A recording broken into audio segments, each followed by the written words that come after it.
if I disturb Joshua. While he rests, I might as well see what Otto has to say.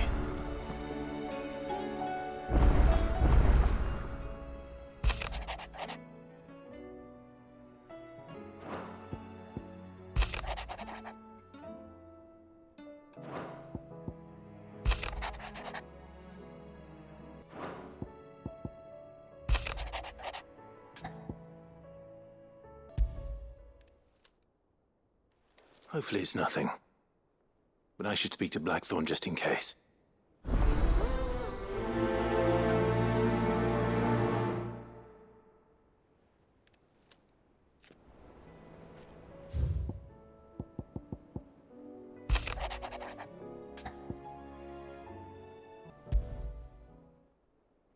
What could be wrong with Torgor? He seemed well enough when I last saw him.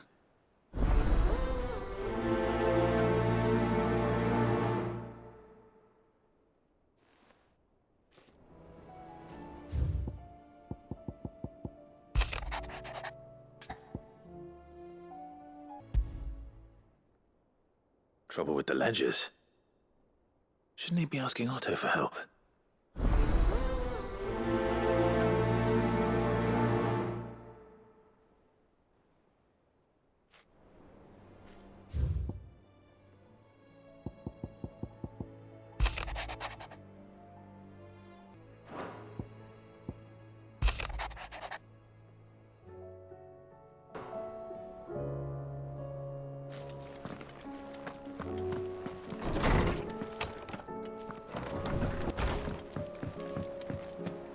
See the pair that got hauled into tires?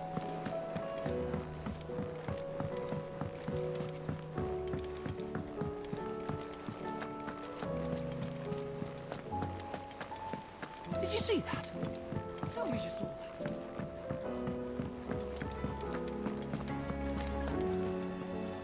Otto, how fares the realm?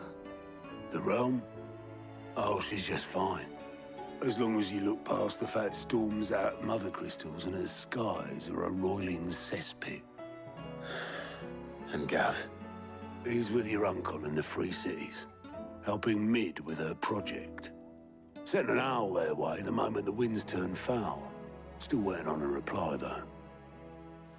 Do you have any good news? Well, that depends on your definition of good. All right, fine. What do you suggest we do? Oh, no, I'm just the messenger. I'll leave the scheming to those more suited to the task.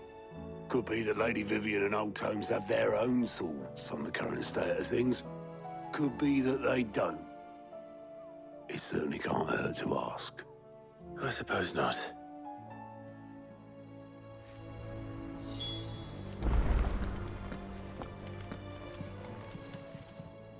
Welcome to the Patron's Whisper. Come to claim your just desserts? All yours. You earned this. Come again. I may have more for you. Clive, did you get my letter? That's why I'm here. Shh. Otto might be listening. Is this better? A little. Listen, I've some bad news. It turns out the Hideaway may be slightly behind in its payment to certain lenders, and it may be my fault. But I swear to the goddess, I thought I had the numbers square. Sadly, that square turned out to be more of a circle. 0, you might say. I can straighten it out, I swear, but it's going to take some time, and I'm going to need help keeping it from Otto. Bit late for that, I'd say. There you are! What a surprise! So let me get this straight. You forget to pay our lenders what they're due, and instead of coming straight to me, you get Clive to come to you. And I hope he'll dig you out of the hole you've dug for yourself. Clive, the man in charge of the place you've been cheerfully trying to bankrupt. And you thought this was a cunning plan. Why? Well, who needs paying? Oh, just Martha. And the dame. And, well, Lady Karen. But only 500 talents. We owe 3 of our most trusted friends 5 million gil. Each. 5 million each. They lent us the bulk of the money we used to rebuild the hideaway, you see, and, well, I must have made some sort of oversight. Those ledgers were my responsibility, and it was my decision to entrust them to you. This is my fault. Do we have that much to hand? I can always ask my uncle. No, we don't. And no, you won't. We've lightened Lord Rosfield's purse enough. After the king's ransom we had off him, he deserves better than to see our begging bowl. Besides, we'll need to learn to stand on our own if we're gonna make this work. All right. But that doesn't mean you have to shoulder the burden yourself. Is there anything I can do to help? There might be. How'd you fancy taking these to Martha and the dame? Rocks. Rocks, he says. Worth 1,000 talents apiece, these are. A little something Sid and I set aside for when times got lean. And I reckon 15 million in overdue debt probably qualifies. I just hope our associates' eyes are a bit more discerning than yours. I'm sure there will be. Should be me making the rounds, really. But you know how it is with this place. Orders to bark, arses to wipe, and all that. I know. Which is why I don't mind going in your place. Go. Do you know why I only gave Master Clive here 2 star rubies? Because you'd rather Lady Karen killed me. Because I'd rather Lady Karen killed you. Yes. Well, I suppose this is goodbye then. Don't worry. I'm sure Karen will understand. Really? Do you think so? No, I don't.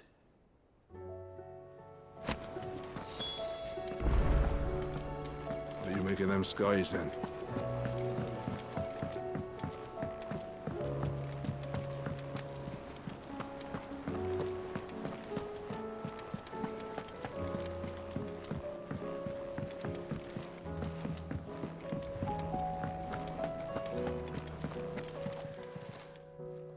I got your note. You think something's wrong with Torgal? So you can read. Congratulations.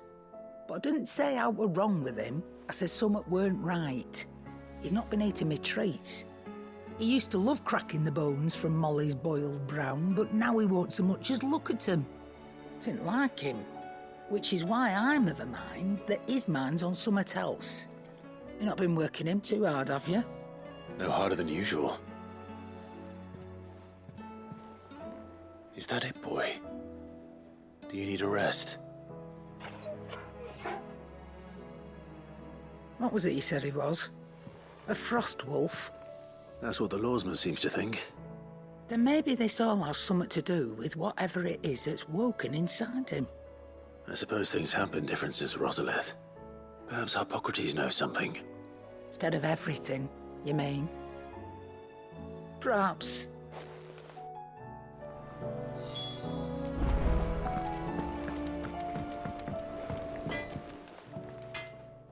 Blackthorn, do you have a moment? Not really, no. This won't take long. I just wanted to ask how you're getting on.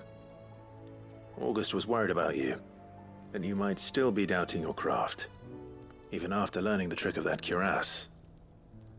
Is there something else weighing on your mind? Perhaps sharing your thoughts might help. That bastard's like a dog with a bone. Still, he's got a keen eye, I'll give him that. He's just, well, Karen showed me something.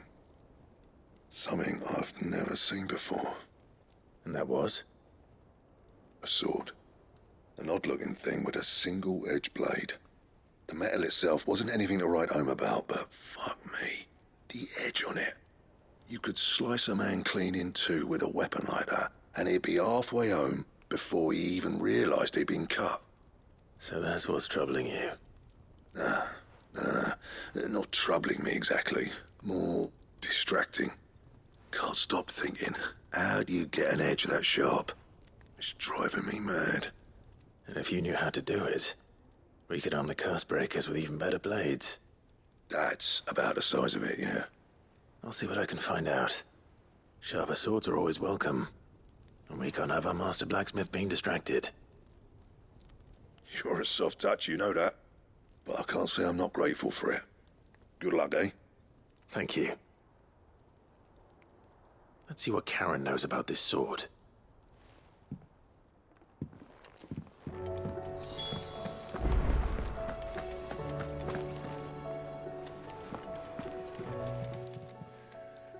You're looking well, Karen.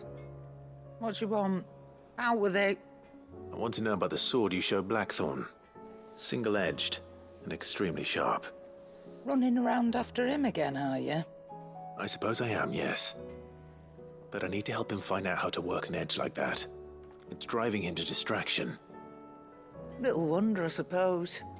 There's not many like that make it as far as the twins, and those that do go straight into private collections. Which made it nice and easy finding a buyer. Can you tell me who bought it? Where is it now? You think I tell people who my clients are? Suppose you're not likely to go nicking him off me, are you now?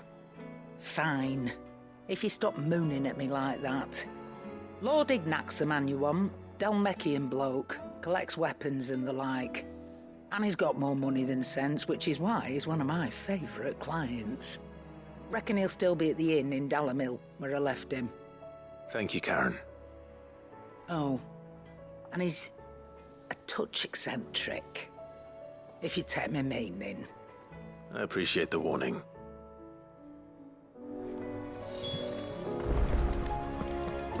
It seems the highway is lost.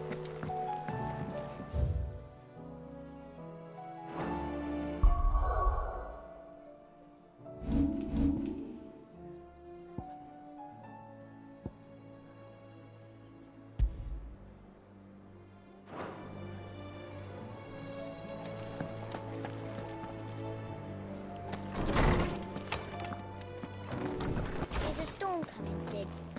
Will there be thunder?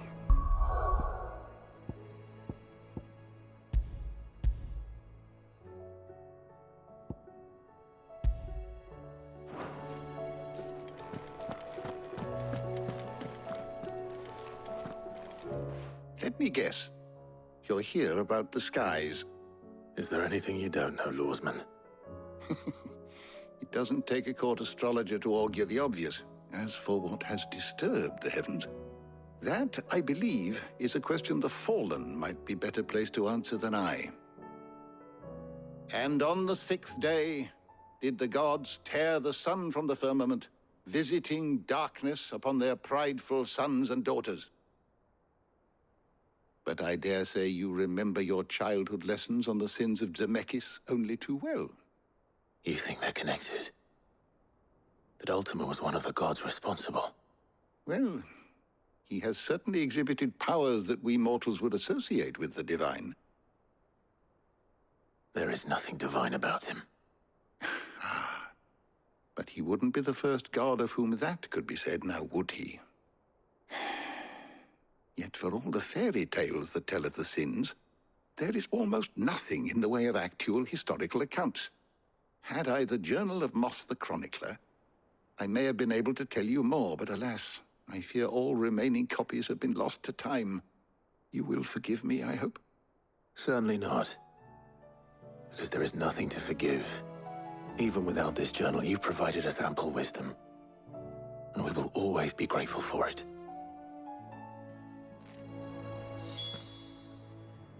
Lawsman, I need to ask you about Torgal. Something's not right with him. He isn't ill, is he? I don't think so. But according to Lady Karen, he seems to have lost his appetite, which is certainly a new development. She says he's hardly been touching his bones of late, and she believes it may have something to do with what happened at Rosalith Castle. I rather think she might be right, though not about his appetite. All canids are instinctively inclined to crack open bones for the rich marrow that resides within, and I see no reason why a frostwolf should be any different.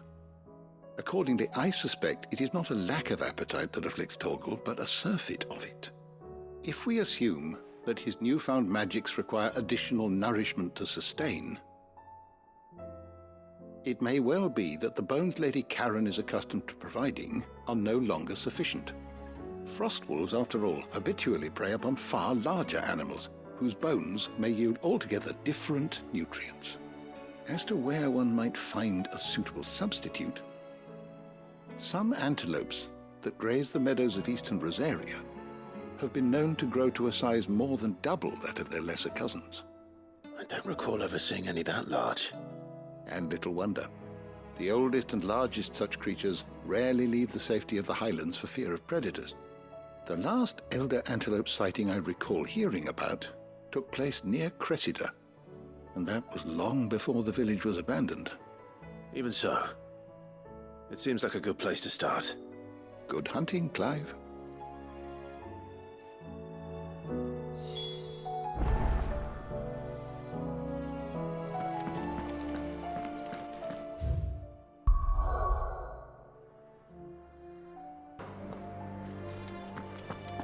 Is a storm coming, Sid?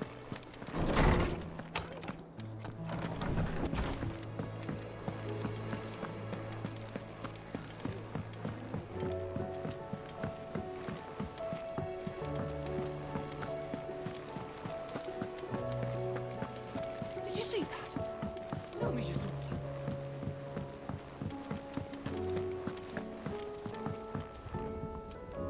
How is it that every one of your little excursions presages some inexplicable catastrophe? Not that you are to blame for the Dominion's fate. No one could have predicted the actions of the Crown Prince. I'm sorry I couldn't save your home. My countrymen are stronger than you think. A few toppled clock towers won't break their spirits. They'll be back on their feet in no time. I hope so. Look at us. Bluer than a pair of bog crabs. Tempting though it may be, sulking will not help us find a solution to this mess. You believe there's one to be found? I don't know. But I am certain we're more likely to find it if we first examine the facts.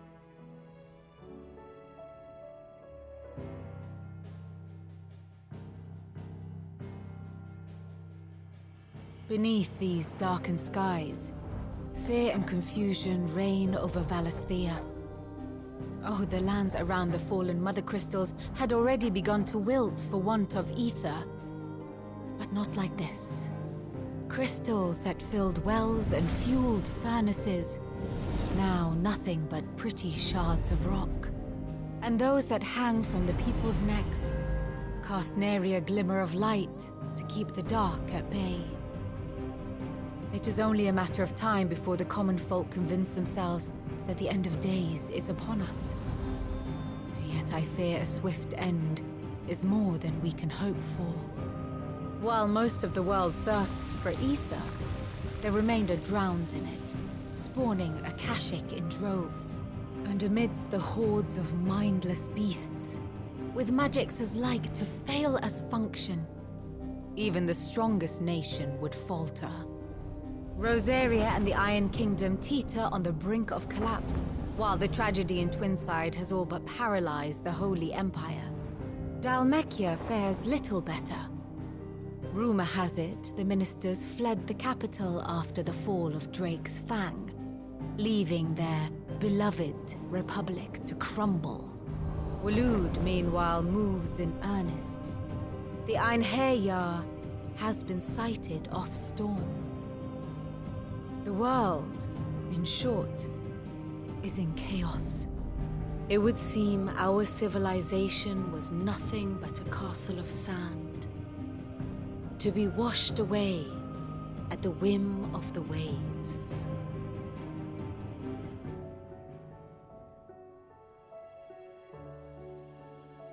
castle of sand.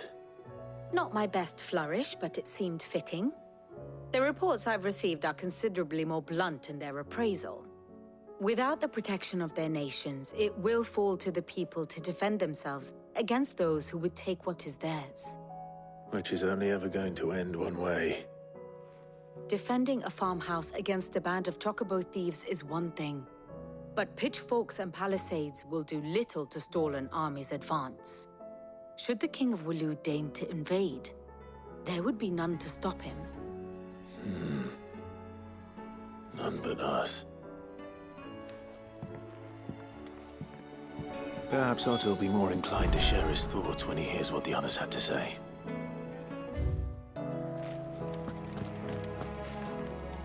Clive, we have a problem.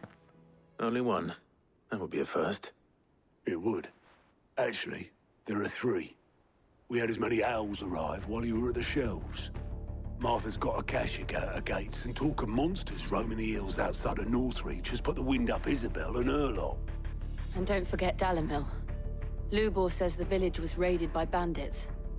When it rains... It fucking pours. The curse breakers are spread thin, taking stock of the damage in the Dominion. And even if I could get word to all of them, I doubt they'd get here in time to make any real difference. Which means there's only 2 people who can. Jill and I. Let them know we're on our way.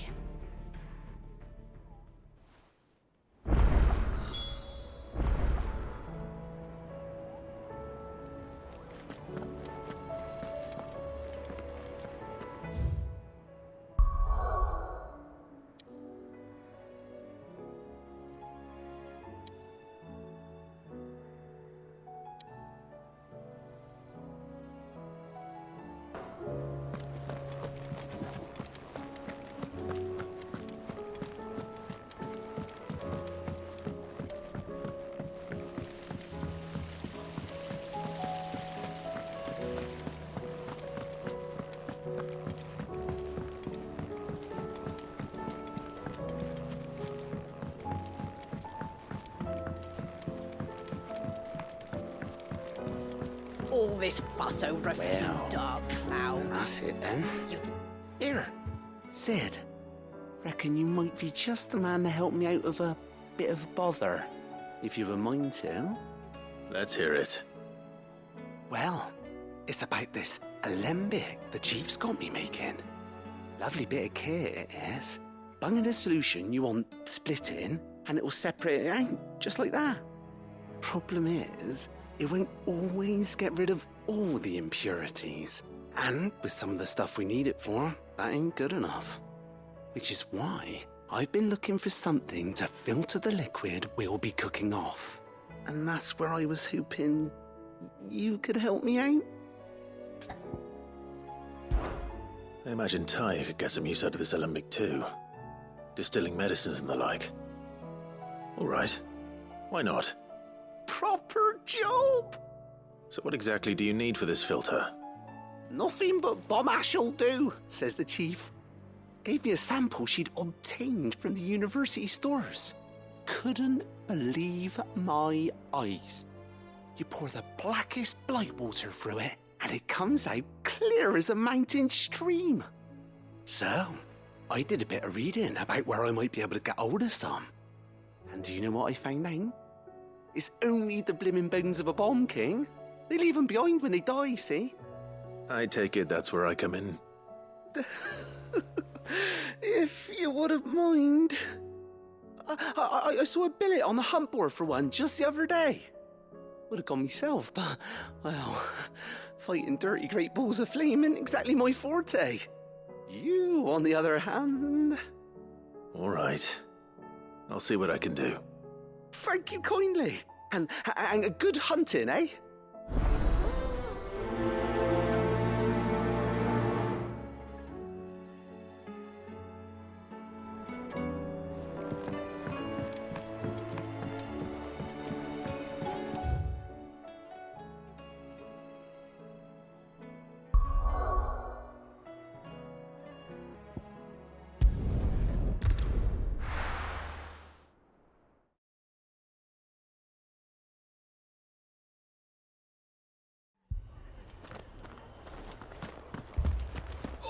This man's gonna die if we don't get him to a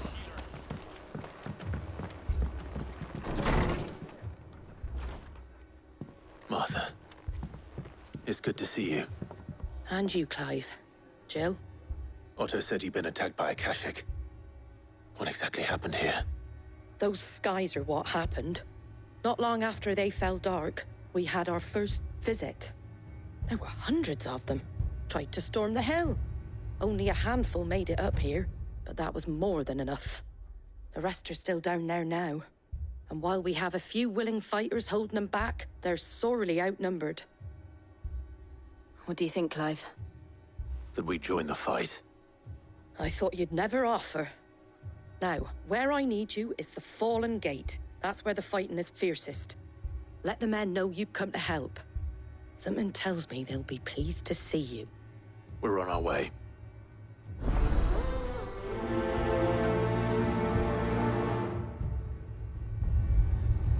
Do you think there are as many as Martha says? More.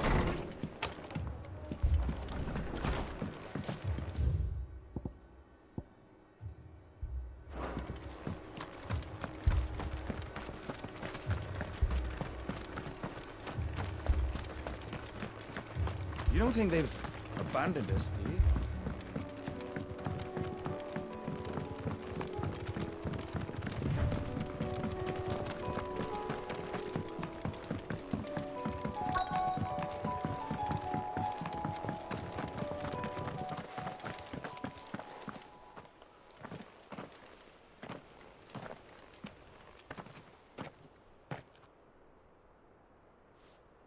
Clive, wounded. We deal with the Akashic first.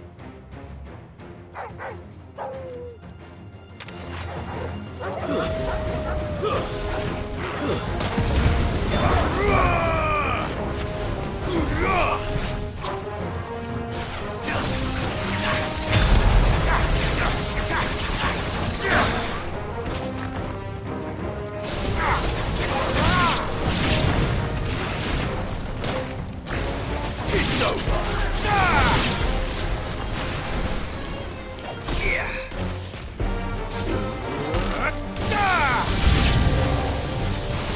Fire and flame!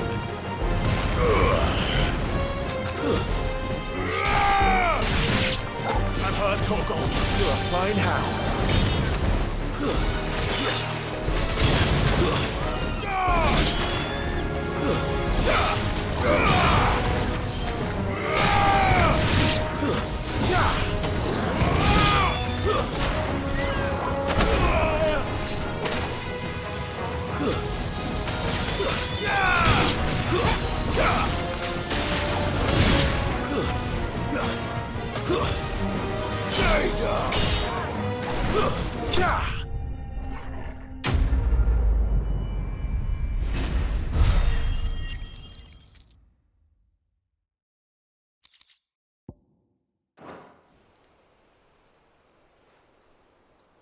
These men don't have the look of hired swords.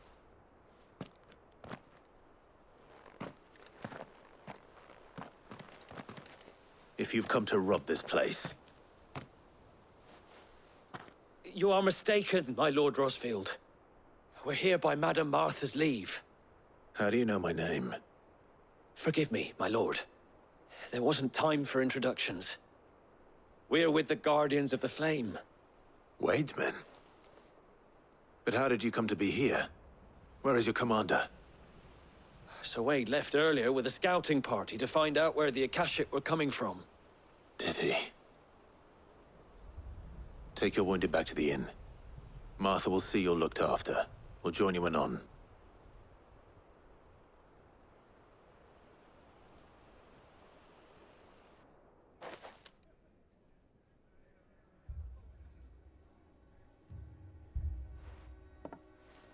And to think you took them for thieves.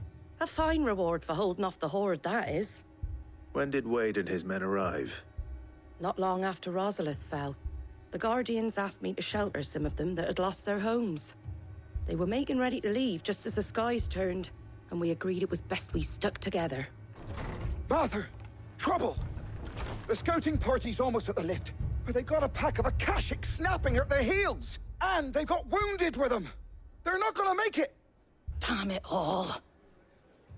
We'll worry about them, Martha. You look after everyone here. If any can still fight, send them to the lift. I will. You two be safe now.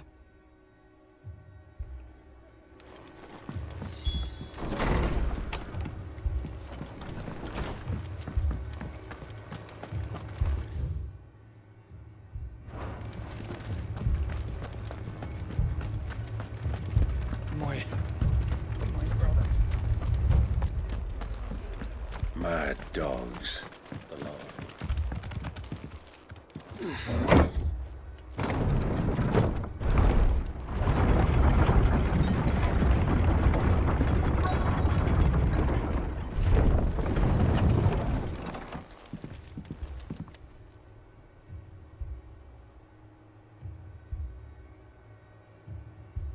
Squire, I need you to get those who can still walk up the lift to Martha's. But what about... I didn't ask, Oscar. Sir. Sir Wade. Lord Rossfield. If you aren't a sight for sore eyes. Martha seemed to think you might need some help. And by the looks of it... We thought we could sneak by them. But we didn't know there would be so many. How could we have? Behind you!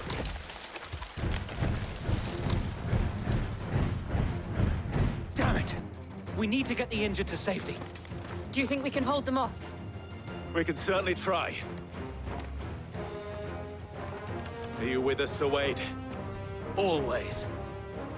Then let's do our duty.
I'm hurt, Torgal.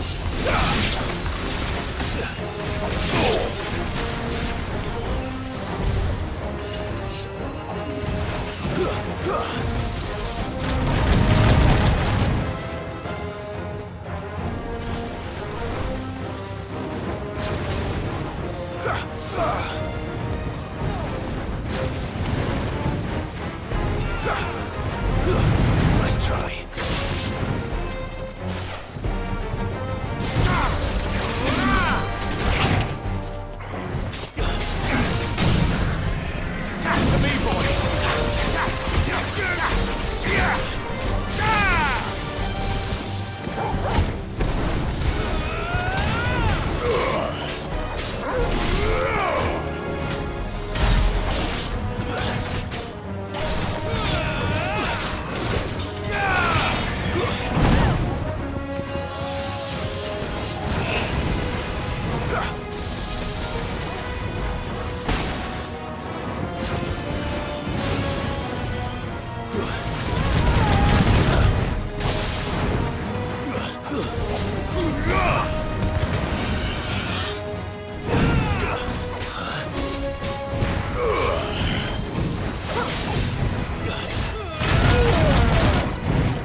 Is anyone hurt? I don't think so. And yet again, you've pulled me from the flames. It's just a pity I keep walking into them. You've never been one to shy away from danger, Sir Wade. Like any shield worthy of the name. I see you're all in one piece. Martha! Is something wrong? The lookout saw smoke coming from down Eastpool way. Too thick to be a hearth. A second horde. Feel like finishing the job. Always. Jill and I will make for Eastpool. You'll need to move the injured without us. Don't you worry about them. The moment my men are safe, I'll follow. Good luck.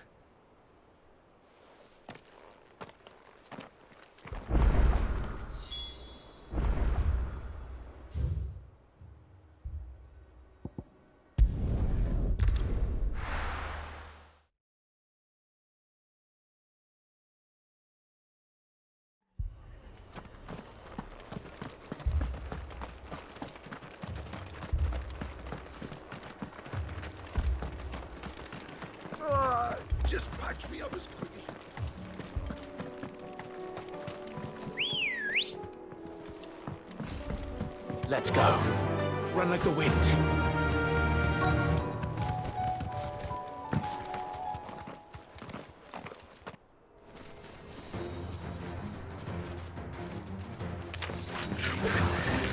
They're headed for the rest. We have to slow them down. Martha and the others won't be ready.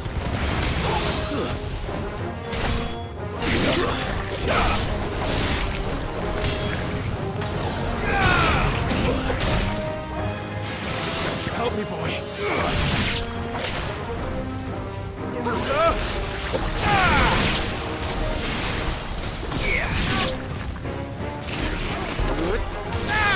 Come on, for me, boy.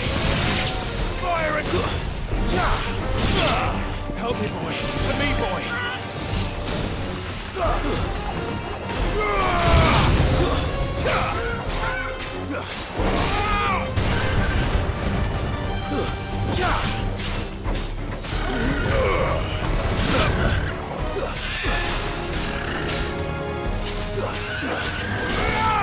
Help me, boy.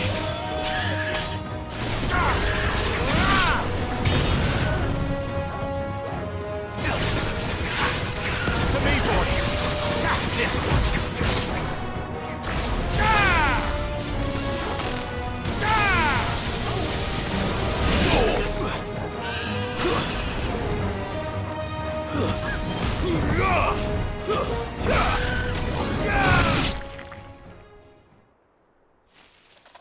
Something's coming. Apologies, my lord. Did I miss anything? Only the first round, Sir Wade. Shall we?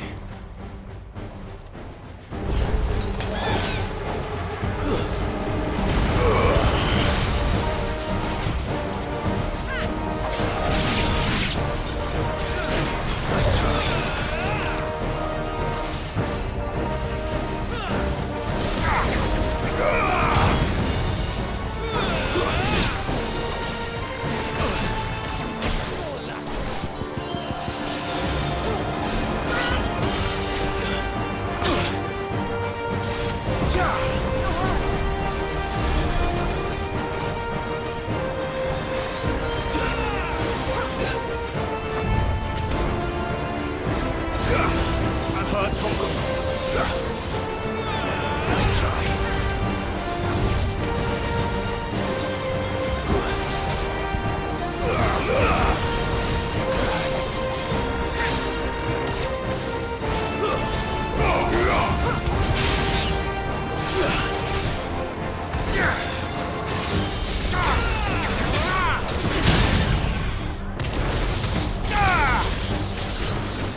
Do you see any more? No. I think that was the last of them. But it won't be long before the next lot arrive. Then we make for Martha's while we can.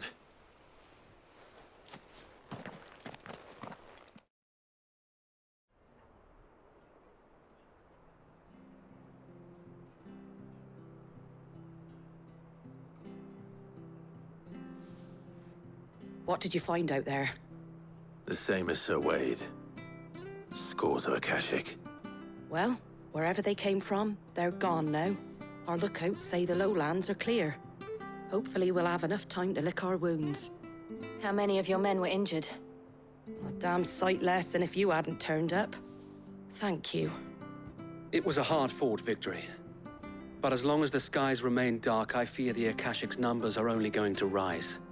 It's not a matter of if the Horde will be back, but when. And whether that's sooner or later, we'll need to be ready. The inn here affords a good view of the land, and is easily defendable. I'd like to make this one of our outposts. What do you say, Martha? You'd have more men to guard the rest. Well, when you put it like that, of course they can stay.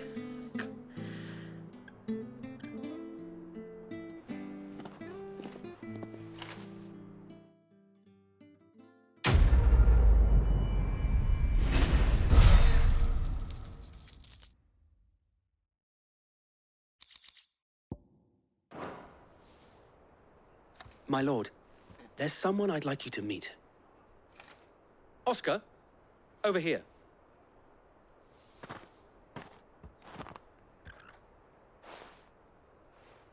It is an honor to make your acquaintance, Lord Rossfield. I am Oscar. Oscar of House Murdoch. Murdoch? I wasn't aware the Lord Commander had children.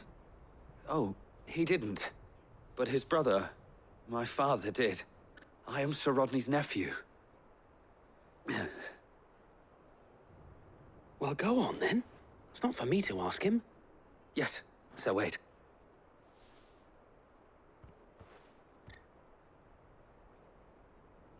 If it please you, my Lord Marquis, might you take me as your squire? I would learn the duties of a shield from the finest. I'm sorry to disappoint you, Oscar, but I'm a shield no longer. Nor was I ever the finest. And spending time in the company of an outlaw hardly seems a fitting education for one aspiring to take his oaths. My Aunt Hannah once told me that a man is not defined by his title, but what he does in its name. You have accomplished much since taking on the mantle of Cid, winning no little honor in so doing. And I would sooner serve under an honorable outlaw than an unworthy shield. Not that Sir Wade and the other Guardians are... I mean to say that, they're... It's all right. We know what you mean. There is only so much the boy can learn from me, my lord. But a squire... Would that really be so bad? You were a squire once. And I'm certain Sir Rodney would approve.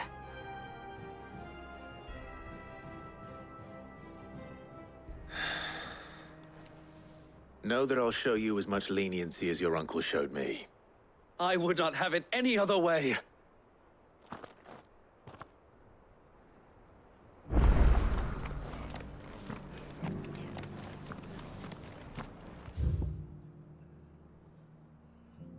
It's certainly quiet. If I were a giant antelope, it would seem like just the place.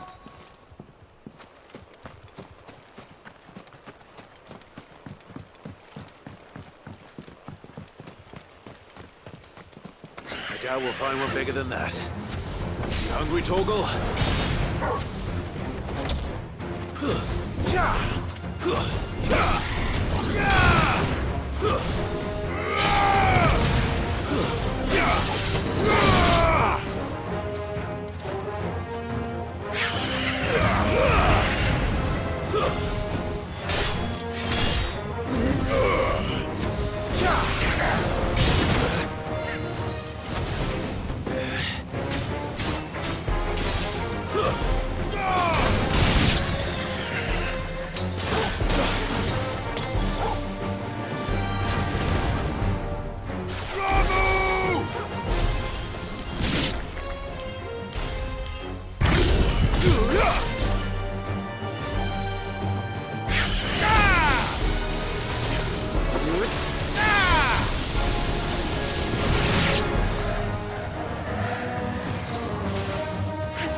Now...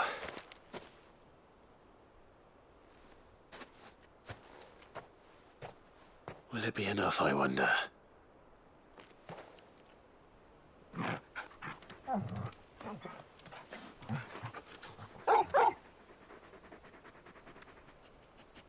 I say that answers my question. Which means we owe the lawsman our thanks. You're just a big puppy, aren't you? A very big puppy.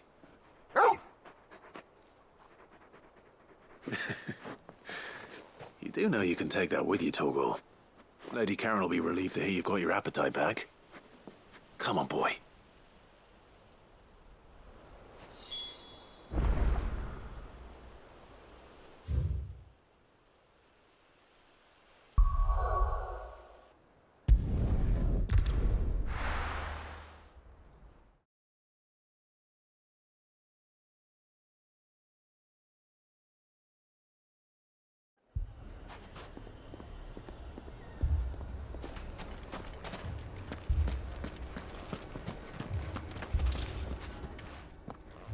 Cid! Your new companion appears much more formidable than your uncle. Should I be worried? You haven't been introduced.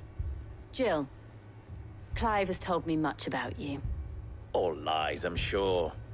Your Stolas said that Dalamil has a bandit problem. Indeed. Although, you're a little late. They left with our food and guild days ago. Any idea where they went? The desert's a big place. Your guess is as good as mine. But the fact is, I have more immediate concerns. What did you say to me? What did you say? Ah, as if by magic. Let's just say we've yet to reach a consensus about how to solve Dalamil's little problem. And at this rate, it won't be the actions of the bandits which prove to be our undoing. It will be our own. I've tried reasoning with the dissenting parties, but even the Desert Hare has limits. Perhaps we could talk to them. What makes you think they'll listen to us? What makes you think they won't? She makes a fair point, Cid. And you won't have wasted much of your precious time if you fail. They're just across the courtyard.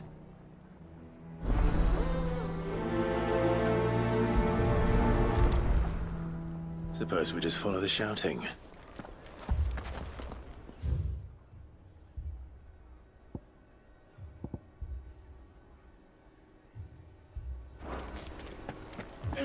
Fucking thieving bastard.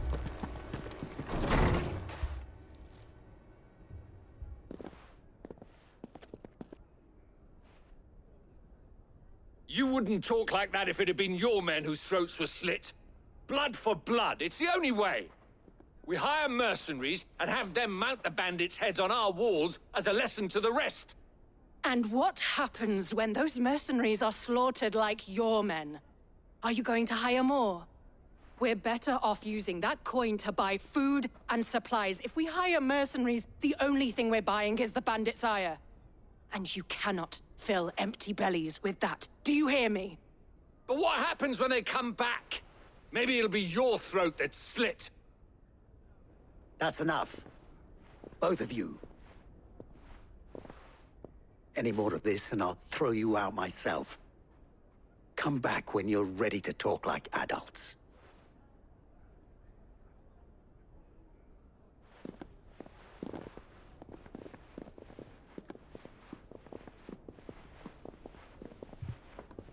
Victor.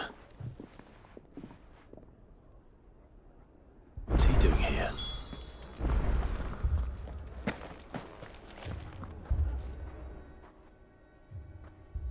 Cid. And Lady Jill. What brings you here? I was about to ask you the same thing. Costness is in chaos, and the markets have all but ceased to operate. The Briar's Kiss here in Dalamil is the only place I can reliably obtain supplies. I was here to do just that when Master Lubor told me of his troubles. He thought I might be able to talk some sense into these fools. But if you're here, I suppose his patience must be waning. Who are those people? Those were the thorns in Lubor's side. And the reason this place might be headed the same way as Costner's. It's these accursed skies. The darkness is enough to drive a man to madness. Or an entire city, for that matter. We're still working on the skies. But in the meantime, perhaps we can find a solution to Dalimil's problems. I hope so. For all our sakes.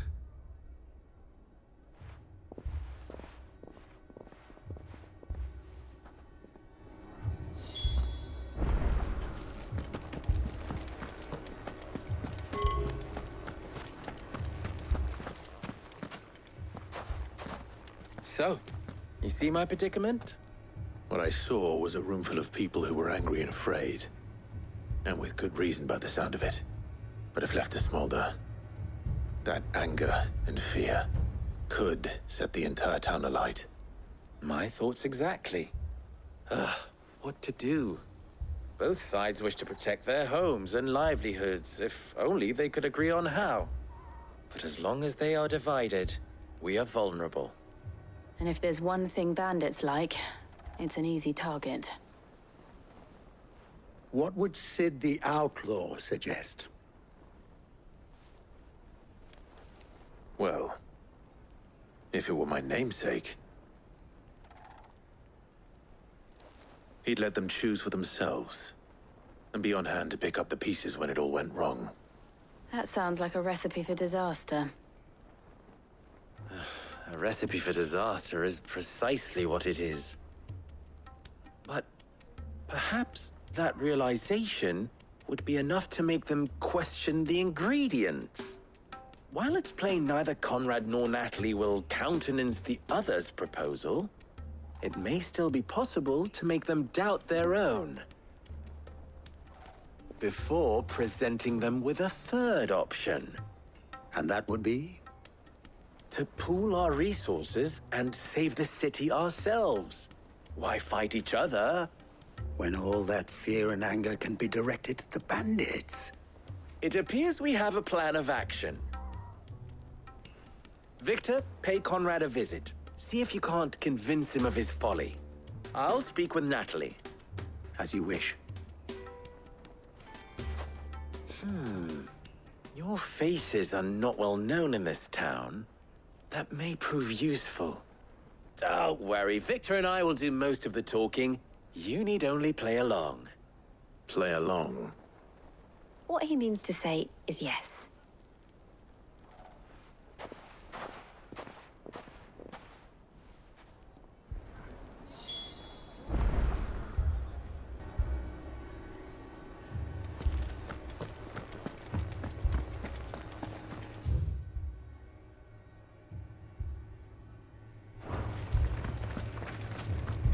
Shop. If I had my pickaxe, I would... I mean, it may still be possible to buy something. Ah, here he is now. Natalie, allow me to introduce Lord Underhill of Randalar's prestigious League of Merchants. Lord Underhill. At your service. Underhill? I was just telling the good lady of our conversation, my lord, and how you were lamenting the state of the capital's stores. Lubor says that not only are the granaries almost empty, but that war and the Blight mean this season's harvest won't be enough to fill them for winter. Indeed, certainly that is the case. The nobles in the capital are buying up the city's stocks of barley and wine, driving the prices higher than most commoners can afford. It is only a matter of time before the peasants revolt.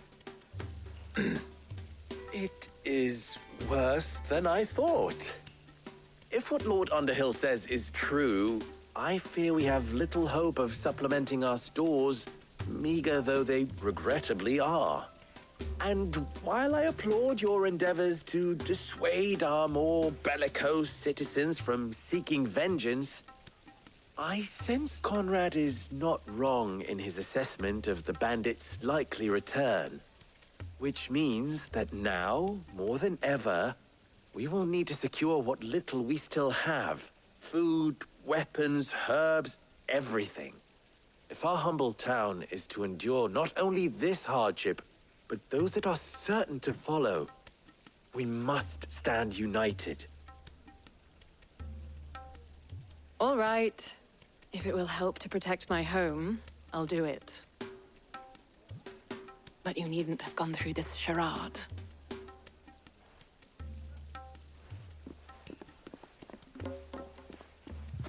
Thank you, Clive.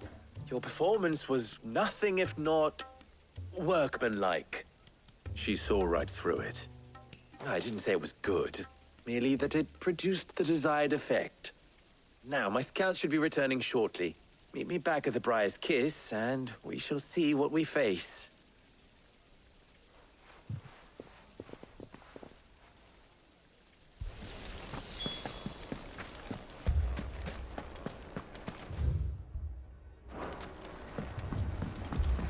Mummy, I'm scared. Oh, I'm ruined. Picture it, Conrad.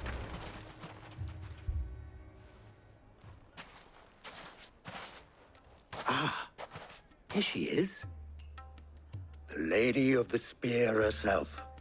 Conrad, may I introduce you to Jane, commander of the Red Wings, the oldest mercenary guild in the Free Cities. A pleasure, my lady. The pleasure is all mine. As I told you, I summoned the commander here from Canver to inquire about a contract. Victor says you told him no. That there aren't any men left to hire. Is that true? True as the crystals cracked. Nobles came and claimed every last one worth his salt. And not just from us Red Wings. You know of the 7 high houses. There must be 2 swords assigned each one. Granted, we have a few boys left. If it's boys you're looking for. Well, Conrad, are you saying that Dalamel's finest cannot defend this town better than a gaggle of unblooded striplings? That a band of beardless youths could better avenge the deaths of your brave men than you yourselves? Absolutely not. We'll show those bastards who they're dealing with.